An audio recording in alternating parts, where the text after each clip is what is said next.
O fim da ilusão é o nome do mais recente livro de Henrique Medina Carreira. É uma viagem pelos erros cometidos nas últimas décadas que nos trouxeram a este momento. O autor pretende que os leitores percebam as causas da crise e a dificuldade que vai ser transformar o país, porque essa é a única forma de conseguir progresso. Henrique Medina Carreira é convidado da edição da noite. Muito boa noite. Boa noite, Ana.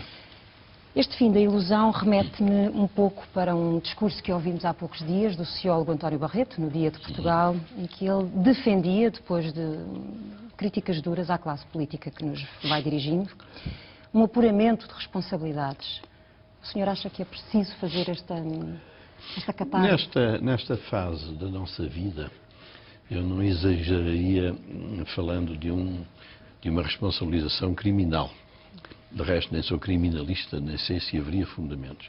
Mas para um esclarecimento cabal de tudo o que se fez, e fez erradamente, incompetentemente e irresponsavelmente, muito do que nos trouxe até aqui. Sabe que o erro de fundo está no seguinte: nós pretendemos ter hoje um modelo social parecido com o modelo social que foi criado na Europa nos meados do século passado. Simplesmente as pessoas esquecem-se que esse modelo social podia ser alimentado porque a economia era muito próspera, havia uma grande dinâmica económica, porque o número de beneficiários era pequeno e porque havia um equilíbrio demográfico. Estes três fatores que permitiram fazer-se ingrar o chamado Estado Social desapareceram. Hoje a economia está debilitadíssima, o problema demográfico é gravíssimo, sobretudo em Portugal, quer dizer, qualquer dia há muito poucos jovens para muitos idosos, e a quantidade de gente protegida é uma imensidão. Eu refiro aí 5, 6 milhões de funcionários, de pensionistas, de desempregados, de doentes, de pobres. Bom, portanto, este modelo não poderia subsistir. E sabendo-se que agrada muito à população portuguesa ser subsidiada, ser ajudada, ser protegida, os governos estão sempre prontos para... Aliás, todos os partidos apresentam sempre novos benefícios. Quando há eleições não há nenhum que se cale que não apresente mais benefícios. Ora, isto foi irresponsavelmente prosseguido durante os últimos 20 anos. E o que é que aconteceu? A nossa economia foi-se debilitando, as receitas fiscais não puderam acompanhar o ritmo do acréscimo das despesas, o Estado teve de se endividar, enfim, para cobrir os déficits, e caímos nisto. O seu livro percebe-se que não foi só em Portugal, o senhor faz também um diagnóstico da Europa, toda ela se desindustrializou, ficando muito mais frágil e representando pouco na economia mundial. Repare, o que aconteceu à Europa, que é um problema a que se não presta atenção, olha só para estes problemas institucionais do mau funcionamento da Europa, mas a Europa também teve uma queda como nós. Os 30 anos, de 45 a 75, foram altamente prósperos. Havia condições para que houvesse prosperidade económica. De 75 a 90, a desindustrialização foi-se operando. Nós sofremos as deslocalizações, que todos conhecemos, como toda a Europa sofreu. Portanto, a Europa, ao desindustrializar-se, perdeu o seu maior trunfo na hegemonia política e económica mundial. E depois veio esta globalização que faz com que tudo o que seja indiferenciado vai para os países de mão de obra muito barata e aquilo que seja muito nobre, entre aspas, fica para os países altamente desenvolvidos. Quer dizer, Portugal e outros países ficam no meio sem nenhum futuro do ponto de vista económico. Ora, sem economia, o Estado não pode ter a dimensão que tem. E isto era previsível, foi dito por mim e por outras pessoas, vezes sem conto. Nunca ninguém ouviu.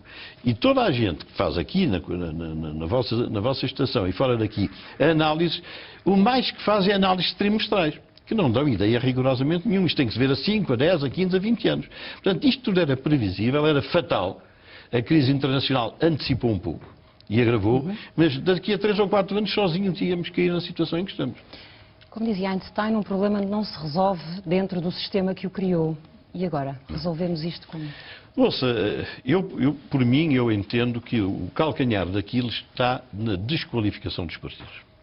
Quer dizer, enquanto os partidos não fizerem uma revisão dos seus verdadeiros objetivos, deixarem de ser agências de colocação de empregados, e este problema que referiu aí dos subsídios vitalícios, etc., isto é uma forma de dominar o deputado.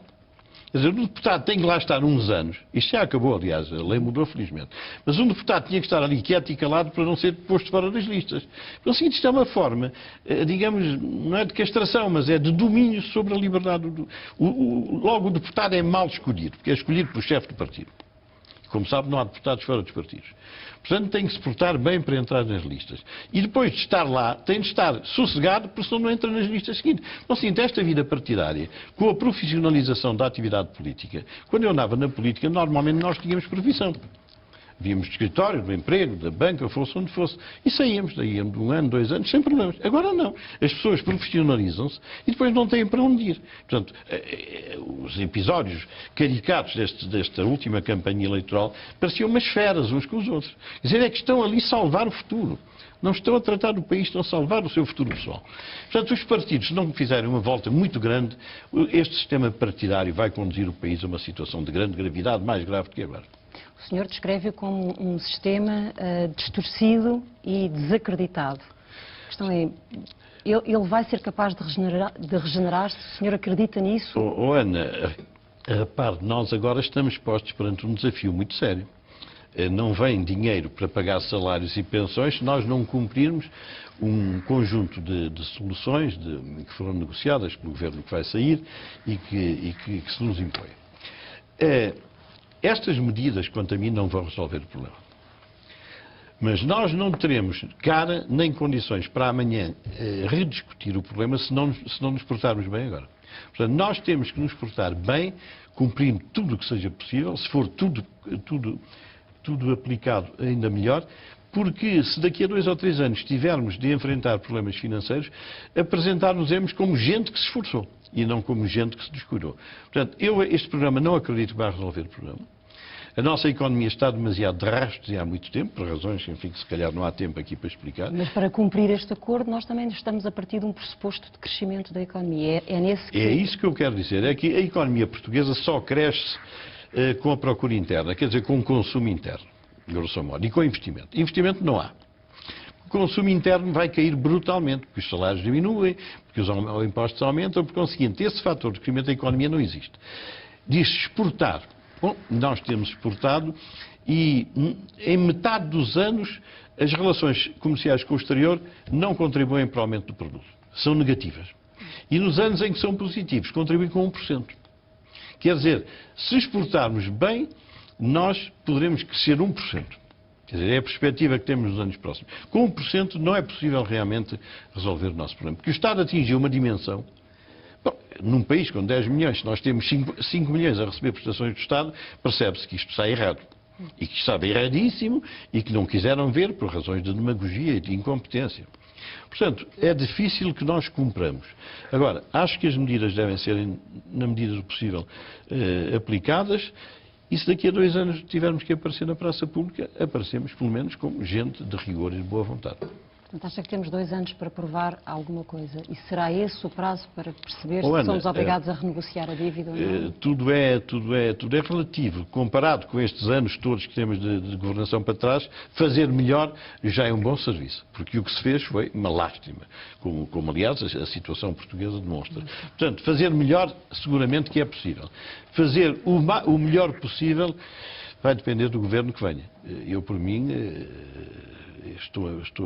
entendo que se deve fazer o maior esforço que esteja ao nosso alcance para cumprir. Porque se nós reaparecermos a tratar do problema da dívida, teremos todas as vantagens em aparecer de cara erguida.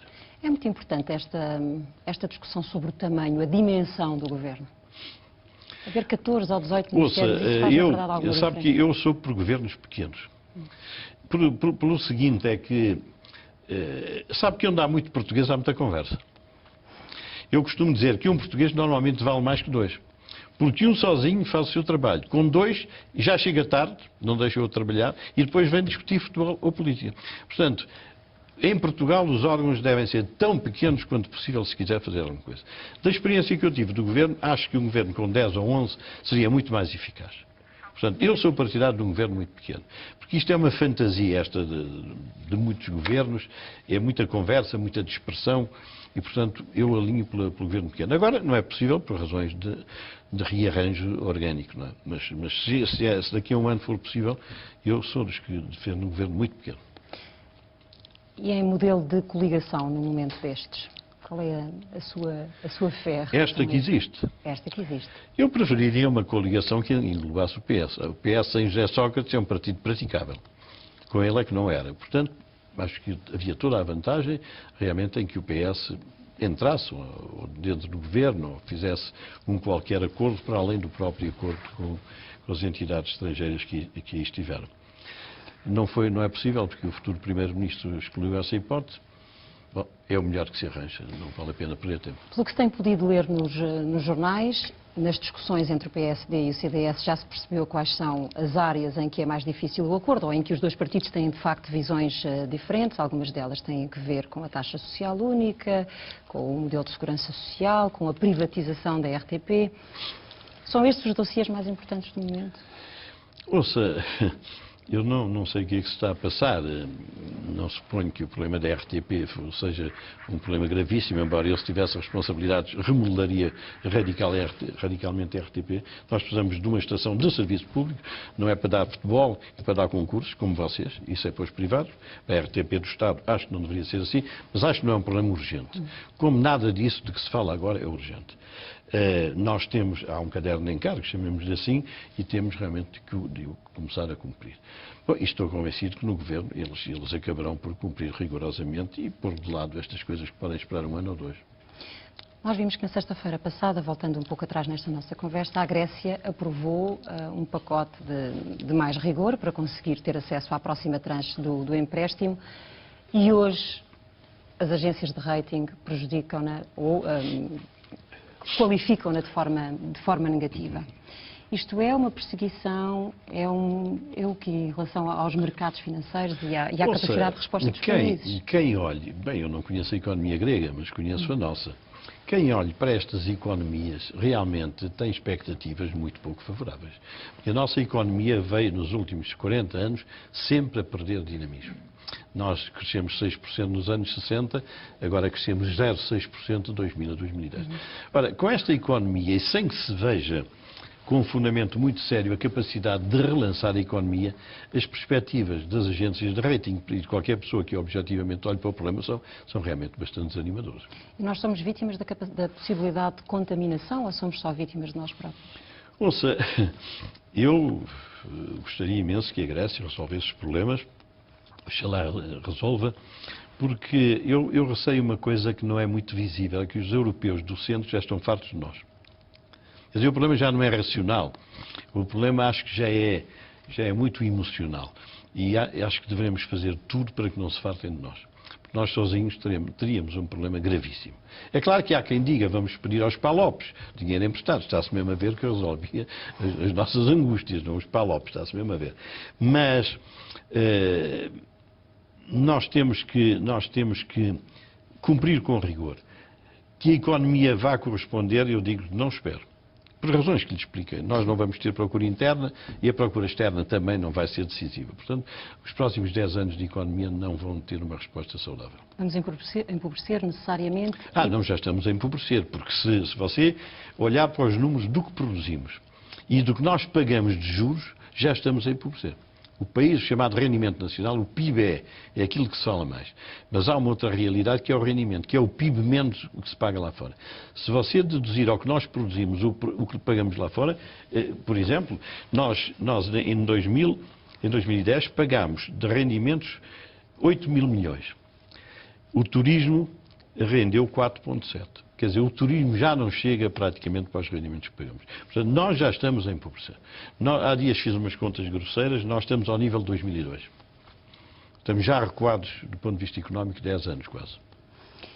E nós vamos ouvindo preocupações, nomeadamente do Presidente da República, com a desertificação, com o envelhecimento da população, com a necessidade de voltar à agricultura, com as capacidades que o mar tem. Isto não são respostas a curto prazo, pois não? Ouça, eu tenho ouvido o Presidente da República várias vezes falar disso.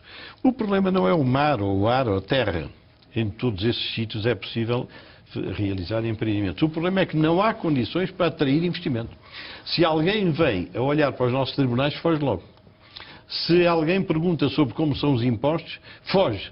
Se alguém perguntar sobre a burocracia, foge. Porque assim não é um mar. Se houver condições de atração de capitais, aparece gente para ir para o mar. Enquanto não houver capacidade de atração de capitais, nem para o mar, nem para a terra, nem para o ar. Então, o seguinte, é um objetivo do Presidente da República que eu acho que está mal colocado. O problema é criar condições para que se invista. E depois aparece, você sabe que a economia de mercado, onde se ganha dinheiro, aparece logo gente. Agora, se vai para um país para perder dinheiro ou para andar a ter que comprar políticos e funcionários, é claro que ninguém vem. A razão por que não se investe no mar é porque não há condições gerais para o investimento. E vamos estar durante décadas empenhados em pagar juros e dívidas. Não vamos ter essas condições, pois não? Não vamos, desculpe. Não vamos poder criar essas condições para chamar investimento? Não, uma coisa não depende da outra. Arrumar a casa nós podemos arrumar. Nós podemos estar a empobrecer, mas ter tribunais capazes. Nós podemos estar a empobrecer, ter um sistema fiscal capaz. É um sistema que todos os anos muda. Ora, para um investidor, a estabilidade do sistema fiscal é essencial. Não só o que paga, como a certeza de que aquilo que vai pagar daqui a 1, 2 ou 3 anos é previsível. Portanto, nada é previsível. Vai-se para uma Câmara Municipal, está-se anos para obter uma aprovação. Vai-se para, por exemplo, o arrendamento. Já desde o tempo de Salazar se anda a fazer reformas sobre o arrendamento. Nunca nenhuma resolve. Ora, nós podemos arrumar a casa desses pontos de vista, quer dizer, criar condições de atração de investimentos, apesar de estarmos a empobrecer e apesar de estarmos a realizar outras. Uma das minhas expectativas em relação a este Governo é exatamente saber se ele vai ser só capaz de se empenhar para responder à dita Troika ou se ele vai ser capaz de realizar essas outras tarefas que há 25 anos deviam estar realizadas. Precisamente, nós podíamos simplesmente importar sistemas que funcionam, sistemas fiscais, sistemas de segurança social, sistemas de justiça. Deixe-me só assinalar uma coisa. O senhor dedica o seu livro a Hernani Lopes, que qualifica como um homem íntegro, competente, leal e corajoso, que tanta falta faz neste deserto em que nos encontramos. Foi um deserto de homens que nos transportou aqui nas últimas décadas? Em boa parte. A qualidade, em geral, dos dirigentes políticos não é a mesma coisa do tempo do Hernani, como é evidente. Nem os dirigentes políticos. Eu dou-lhe um exemplo que é significativo. Não sei se você já teve a ocasião de ver, a RTP tem lá a gravação de um frente a frente entre Mário Soares e Álvaro Cunhal. 2h30. Veja a educação. Não havia duas pessoas que pensassem mais diferentemente do que Mário Soares e Álvaro Cunhal. Pois 2h30 foi um encanto de correção, de educação, de confrontação de ideias, de contraposição de soluções. Hoje você não pode ouvir meia hora. É um enjoo. Portanto, isto é um indício do empobrecimento da classe política. Agravada pela profissionalização da classe política, que muitos deles estão ali para salvar a pele. Não estão para tratar do país. Mas isso é um reflexo do resto dos setores profissionais do país? Não é um reflexo. Há setores profissionais bastante bons, como é evidente. Agora, a política já não atrai gente muito capaz. Já não atrai gente muito capaz. Porque uma pessoa que está na sua profissão com êxito e com sossego não vai para dentro da política. A ter que estar a esgravatar no meio dos deputados e daquela gente dos partidos, a ter que estar a disputar lugares nas listas. Bom, ninguém vai perder tempo com isso. Porque, no seguinte, a capacidade de captação da atividade política é mínima. E aqueles que estão dentro também não podem sair porque são empregados da política. E o próprio sistema vai-se declarando incapaz de se levar a sério. Foi assim ou não que viu a proposta do futuro Primeiro-Ministro de criação de uma entidade para fiscalizar a execução orçamental e as contas públicas? Quase que um pedido ou uma declaração de incapacidade, de incompetência, de falta de fé, então cria-se um organismo para me autofiscalizar, quase. Eu concordo com essa proposta do futuro Primeiro-Ministro, do Pedro Passos Coelho, porque realmente as entidades que nós temos não têm dado grande prova. Nós temos a UTAO na Assembleia, acho que são bons técnicos, mas não lhes fornecem elementos, mas aqui não serve para nada. Nós temos o Banco de Portugal, que tem uma missão restrita. Nós temos o INE, que tem outra missão restrita. Aquilo que o Ministério das Finanças publica nos últimos anos não é para acreditar. Temos o Tribunal de Contas. O Tribunal de Contas tem uma missão que é a verificação da legalidade. Portanto, nenhuma das entidades supre esta necessidade. A criação de uma entidade à qual se tenha de entregar os elementos rigorosos, que os compile, que os ordene, que os publique, eu acho que é uma conquista muito importante. Tenho ouvido as pessoas aí a discordar, mas eu acho muito bem que se cria essa entidade. Uma entidade nova, com gente recrutada de novo. Por quem? Que gente? De que organismos? Com que perfil? E porquê é que há de ser diferente dos organismos que existem? Ouça, nós não podemos pensar que tudo é incapaz de funcionar. Porque aquilo não funcionou no Ministério das Finanças porque não deixavam funcionar. Porque os números que vinham cá para fora eram tratados para enganar. Portanto, agora, se estes não se intrometerem na vida dessa instituição, porque ela depende de uma entidade autónoma que é o Banco de Portugal, cujo governador é um excelente governador, é uma personalidade da maior importância hoje na vida política portuguesa e económica, se forem buscar gente ao Tribunal de Contas, bem, o Guilherme Oliveira Martins é outra pessoa impoluta e impecável, portanto, eu penso que eles farão concorrer gente realmente acima da média. Não estará cá a Troika a fazer já esse trabalho? Mas ouça, nós precisamos de ter uma nossa, porque a Troika, porque uma entidade destas irá fornecer aquilo que a lei designar. E a Troika fornecerá aquilo que quiser fornecer. Acho que nós temos que ter autonomia e é uma medida com que eu estou inteiramente de acordo. O senhor gostaria de ver alguém em concreto à frente da pasta das finanças? Ouça, há várias pessoas muito capazes. No Ministério das Finanças, hoje, não sou capaz de imaginar, o Ministério das Finanças tem uma característica. É que não pode fazer para além daquilo que o chefe do governo permita. Mas não é obrigado a fazer aquilo que não quer fazer. Este último governo, este governo que está de saída, o meu reparo ao Ministro Teixeira dos Santos é que eu entendo que ele não se opôs às asneiras que se andam a fazer. Estas coisas de autoestradas... O ministro que se opôs teve de sair. Mas sai. Mas é que saírem 2 ou 3, depois tem que se cuidar disso. Porque o Ministro das Finanças tem poder de oposição. Não tem poder de iniciativa e poder para levar por diante aquilo que entenda, mas tem poder para fincar os pés no chão. E eu duvido que o Ministro Teixeira dos Santos tenha fincado os pés no chão. Porque estas asneiras todas que se têm andado a fazer... Porque você repare, nós não tínhamos economia para manter o Estado que tínhamos. Como é evidente, esses números que você aí tem são números que atestam rigorosamente isso. Ora, o que é que aconteceu? É que, para além desses encargos que nós já tínhamos, foi por fora criado um imenso conjunto de encargos.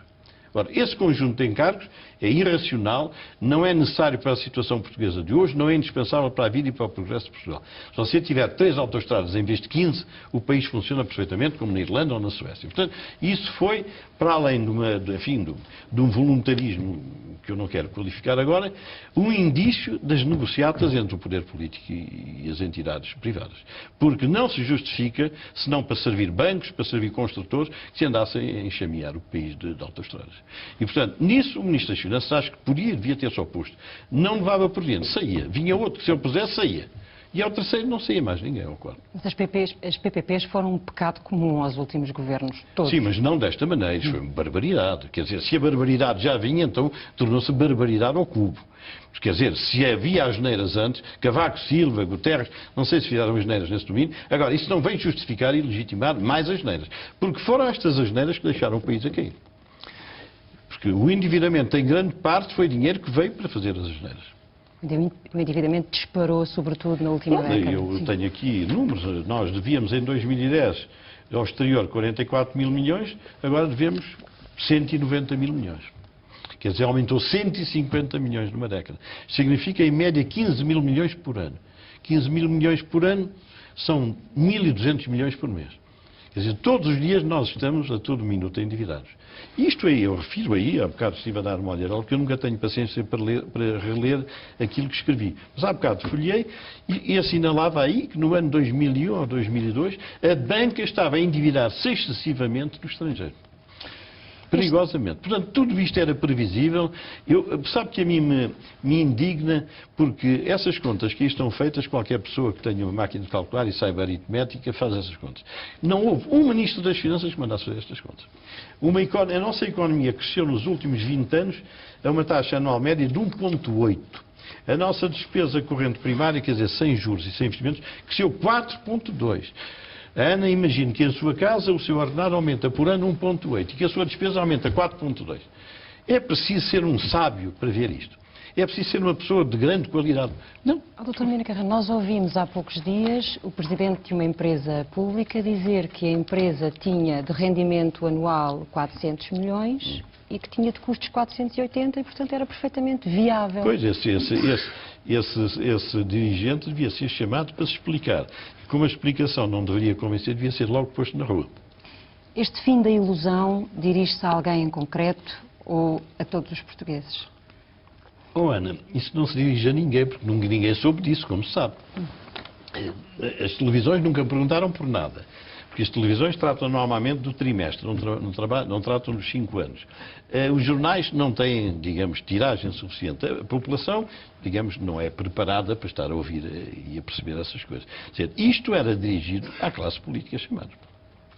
E não teve nenhuma ressonância, porque números deste tipo assustam qualquer dona de casa. Nem é um ministro das Finanças formado em Economia. Assustam qualquer dona de casa. Como é que ninguém deu por isso? Porque estes números estão no Ministério das Finanças, não os roubei, nem os tirei de outro sítio. São de lá. Então algum Ministro das Finanças viu isto? Permitiu isto? Permitiu que se fizesse autoestradas aí por todos os cantos com um país a endividar-se desta maneira? E com uma despesa a crescer desta maneira? Você sabe que isto da Troika, enfim, é um mal, é realmente muito, muito pouco grato que um país tenha sido governado por estrangeiros, que é aquilo que está a acontecer. Mas a geração que vem aí, a sua nomeação... Pela terceira vez em 3 décadas. Sim, mas é diferente, é diferente. Esta é uma governação descarada. Quer dizer, eles chegaram aqui e disseram o que se tinha que fazer. Antigamente discutia-se, Bernani Lopes esteve aí num plano inclinado, explicou perfeitamente tudo aquilo que foi feito. Bom, portanto, isto foi uma invasão. Não foi uma aproximação, foi uma invasão política do país. Isto é uma vergonha.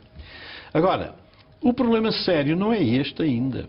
É que a sua geração vai herdar um país com uma economia em cacos. Vai herdar um país endividadíssimo. Vai ter que pagar os juros e o capital da dívida. E vai herdar uma geração de gente idosa que vai ter que ser sustentada. Quer dizer, este é que é o grande problema, este é o que é o grande crime que foi praticado. Foi a morte social e económica de uma ou duas gerações. Este foi o grande crime que foi praticado pelos governos, nomeadamente pelo último e pelo penúltimo. Nós podemos prever muito mais desemprego nos próximos tempos. Como é que dizemos aos portugueses, o que é que lhes dizemos? Não se lhes diz nada, porque aqueles que deveriam dizer vão-se embora. Porque este é o problema da chamada responsabilidade política, que não é coisa nenhuma. Perde-se eleições, o sujeito pega no carro, vai para casa e continua a viver folgadamente. Eu defendo a incriminação dos atos políticos. A incriminação. Portanto, um crime, como digo, não sou penalista, não tenho competência técnica, mas se não há um preceito desse, devia ser criado. Porque, como António Barreto dizia, é preciso dar um exemplo. Porque assim, esta gente vem, faz estes disparates, liquida 2 gerações, vai para casa, tranquilamente, vai para a praia agora em julho, e pronto. Quer dizer, isto é responsabilidade política, é uma burla. É uma burla. Aliás, como quase todas as coisas da nossa vida política agora são... Para quem o está a ouvir, quanto tempo temos ainda, previsivelmente, de pensões garantidas, de subsídio de desemprego garantido? Não temos garantido nada. Não temos garantido nada. Dentro de uma década, eu já fiz contas que não estão aí, dentro de uma década, no máximo, vai ter que se fazer uma profunda revisão da proteção social. Não vai haver dinheiro. Vai haver um momento em que se vai pôr na saúde, não se tira-se das pensões, ou põe-se nas pensões e tira-se da saúde. E enquanto houver para pagar dos dois lados. Porque com uma economia a crescer 1%, com um endividamento externo e encargos de juros brutais, não vai haver dinheiro. Portanto, aqui, eu não sei se você leu em um capítulozinho sobre o Estado Social. O Estado Social é tratado como uma burla. O Estado Social é defendido na economia. Não é no meio da rua aí a fazer propaganda eleitoral. O Estado Social é na economia que tem que ser defendido. E quando as pessoas vêm, como muitas pessoas da nossa elite, dizem, são os economicistas, uns mensageiros da desgraça, só fazem contas. Bom, nas nossas casas fazemos contas, como é que não se faz contas num país? Chegámos a esta situação de quase transtorno mental. Pensar que num país, um Estado pode viver sem contas. Se estas contas tivessem sido feitas há 5, há 10, há 15 anos, o país não tinha chegado aqui. A sua geração e a geração dos seus filhos, a geração da minha filha, é uma geração que vai ser... Eu uma vez encontrei um ministro destes governos últimos que me veio cumprimentar num restaurante e eu disse-lhe: os senhores vão ficar conhecidos como os assassinos do futuro de Portugal. Os assassinos do futuro de Portugal. É a qualificação que eu dou a esta gente que conduziu o país a esta situação. Doutor, muito obrigada. Nada, Ana, gostei de vê-la. Obrigada. O Fim da Ilusão, obra de Henrique Medina Carreira, para olhar para as últimas décadas de governação do país, para conhecer as causas que nos trouxeram aqui, para um debate aberto e para se perceber que é preciso construir um país novo, com alguma capacidade de progresso. Muito obrigada. Boa noite. Muito obrigado.